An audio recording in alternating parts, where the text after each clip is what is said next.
L'énergie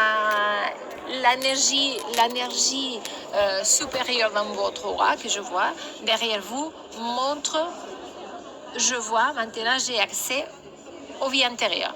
Il y a une vie intérieure liée à la littérature et la musique. Vous êtes poète, vous êtes compositeur ici en France. Il n'y a pas longtemps de ça, et ça c'est une vie que vous avez adoré. Vous avez joué un peu le piano, mais surtout la guitare, et vous avez fait des compositions, et vous étiez un homme extraordinaire qui avait énormément de créativité. Après, il y a autre vie, dans les monastiques. Ça s'était passé dans le Moyen Âge, en Espagne, à Madrid.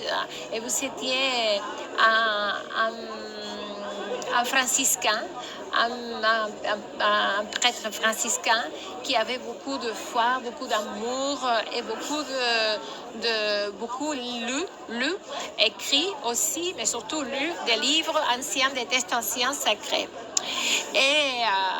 Et vous énormément prié et énormément aussi dédié de temps à la nature et les jardins. Après, je vois une vie intérieure aussi marquée par la science. Dans cette vie-là marquée par la science, vous étiez physicien aux États-Unis et vous avez beaucoup étudié les particules, la gravité, tout ce qui est lié à l'astrologie aussi, et à l'astronomie. Et ça, c'est une vie que vous avez adoré. Et après, vous avez vécu une vie ancienne. Vous étiez dans la santé. Vous avez survécu à la guerre de sécession aux États-Unis. Et ça, c'est une vie que vous avez eu peur, mais vous étiez infirmière dans cette vie-là.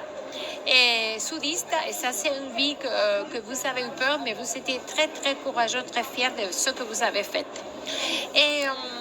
Et votre mission de vie actuelle, dans la vie actuelle, c'est simplement transmettre, c'est l'éducation, c'est la communication, aider les gens à avancer, à accepter les moments difficiles, parce que c'est une épreuve pour rebondir, pour aller mieux.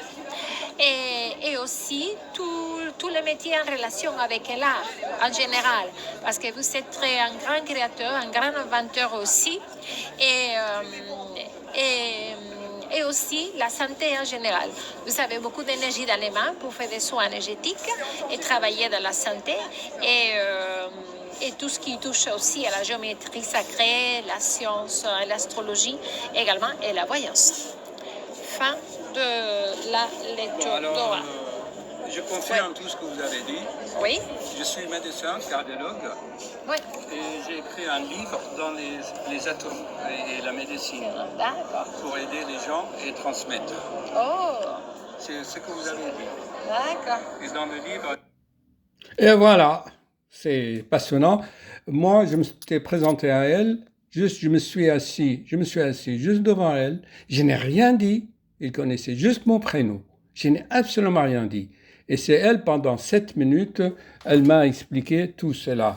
Et tout cela, ça me parle tout à fait. Et d'ailleurs, mon entourage me dit, ça c'est tout à fait toi, tu as encore ta guitare, tu as écrit des livres, c'est ce que tu fais. C'est extraordinaire comment il y a des gens hypersensibles qui peuvent capter nos radiations, car l'espace-temps, que j'appelle dans mon livre mémoire, enregistre tout. C'est-à-dire autour de nous, l'aura est comme un disque dur d'ordinateur, il enregistre tout. Nous avons au moins une 50aine de vies, on a vécu et on évolue de vie en vie. Voilà, j'espère que ça a marché.